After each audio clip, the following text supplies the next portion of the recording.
સૌપ્રથમ હું એક નારી હોવાને નાતે ડુંગરથી નહીં પરંતુ કટારથી કરું છું મારા વાણીની શરૂઆત. કપરા સમયને બાણમાં રાખી આટુને પણ આપીશું માત. નારી છું પણ નારાયણી જગમાં કરશે નારીની સૌ કોઈ વાત. નારી એટલે દરેક ઘરની ગૃહલક્ષ્મી, નરનું સર્જન કરનાર, નર વિશેષ આપનાર. આજે આગેવાનો વીરો, ક્રાંતિવીરો સફળ થયા છે ને તે એક નારી થકી જ થયા છે. બાળકોના જીવનના ગટ્ટરમાં લાલન પાલનથી માંડીને જીવન કેવી રીતના જીવવું, તેને સાર્થક કેવી રીતના બનાવવું, તેમાં એક નારીનો અમૂલ્યવાન ફાળો છે. પોતાના જીવને જોખમમાં મૂકી જ્યારે તે નવા જીવને જન્મ આપે છે ને ત્યારે તેને જરૂર હોય માત્ર પ્રેમ, હૂંફ અને લાગણીની. જ્યારે તમને તે પણ ના મળે ને ત્યારે અળંગમન સ્ત્રી કદી હાર માનતી નથી. પ્રાચીન સમયથી જ નારીને દેવી તુલ્ય માનવામાં આવતી હતી.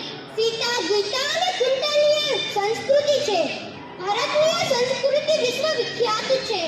પાયામાં જેટલું પુરુષ જાતિનું મહત્વનું યોગદાન છે ને એટલું જ સ્ત્રી જાતિનું પણ છે. એ આપણે ન ભૂલવું જોઈએ.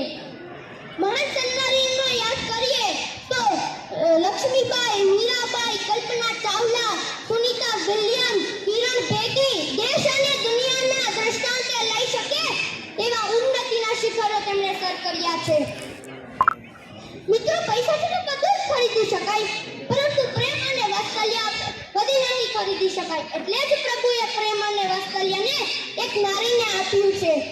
એટલે જ મર્યાદા પુરુષોત્તમ રામની સાથે એ સીતા અને કૃષ્ણની આગળ એ રાધા.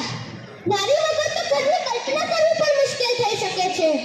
ગર્વની વાત છે કે આપણા મોદી સાહેબ દ્વારા શરૂ કરવામાં આવેલ બેટી બચાવો બેટી પઢાઓ અભિયાનની જાગૃતતાથી ના કારણે દીકરાઓ કરતાં દીકરીઓની સંખ્યા વધી છે અને ભ્રૂણ હત્યા ઘટી છે. પણ હૃદય આજની બનતી ઘટનાઓથી વ્યાકુળ બનતું જાય છે. ક્યાં સુધી ગ્રીષ્મા જેવી દીકરીઓ મોતનો શિકાર બનતી રહેશે? ક્યાં સુધી સુધા રાદડિયા જેવી દીકરીઓ ધમકી ભર્યા ફોનથી અગ્નિ સ્નાન કરતી રહેશે? ક્યાં સુધી નિર્ભયા જેવી દીકરીઓ નિર્દય રીતના પી ખાતી રહેશે? ક્યાં ખોવાય છે નારીની સલામતી? ક્યાં ખોવાય છે નારીની સલામતી? જે દેશ નારીને શક્તિને પૂજે છે એ જ દેશ નારી માટે એટલો અસુરક્ષિત કેમ માનવામાં આવે છે? શક્તિ સશક્તિકરણ આ શબ્દ કાનમાં ખૂંચે છે. સ્ત્રી તો શક્તિનું સ્વરૂપ છે. તેને બહારથી કોણ શક્તિ આપવાનું છે? અરે સ્ત્રી તો ભારેલો અગ્નિ છે. તેને થોડી વાયુ આપવાની જરૂર છે. કોઈકે જ્યારે કીધું છે કે મહિલાઓએ પુરુષની સમોવાળી થવાનું છે. આ કેવી રીતે? આ શક્ય જ કેવી રીતે થશે કે મહિલાઓને પુરુષની સમોવાળી થવાનું છે? કારણ કે હિન્દુ શાસ્ત્ર પ્રમાણે જો ધર્મના સૌથી કોઈ મોટા દેવ હોય ને તો તે વિષ્ણુ, બ્રહ્મા, વિષ્ણુ અને મહેશ. આ ત્રણ દેવની આગળ દુનિયાનો કોઈ દેવ નથી. જો તો સાહેબ યાદ રાખજો કે જ્યારે બ્રહ્મા, વિષ્ણુ અને મહેશને જ્યારે વિદ્યાની જરૂર હતી ને ત્યારે તે માં સરસ્વતી પાસે જતા હતા અને જ્યારે તેમને ધનની જરૂર હતી ને ત્યારે તે માં લક્ષ્મી પાસે જતા હતા અને જ્યારે તેને શક્તિની જરૂર હતી ને ત્યારે તે માં કાળી પાસે જતા હતા. તમારા ઘરના ઉંબરાની અંદર ભગવાને 4 દેવીઓ આપી હોય. એક માં આપી હોય, એક બહેન આપી હોય, ભાગશાળી હોય તો દીકરી આપી હોય અને પત્ની આપી હોય. આ 4 છે તે ઉંબરાની દેવીઓ છે. આ 4નું સન્માન ના કરતા હોય ને તો દુનિયાના કોઈ ડુંગરાની દેવી પાસે જતા નહીં સ્વીકારે.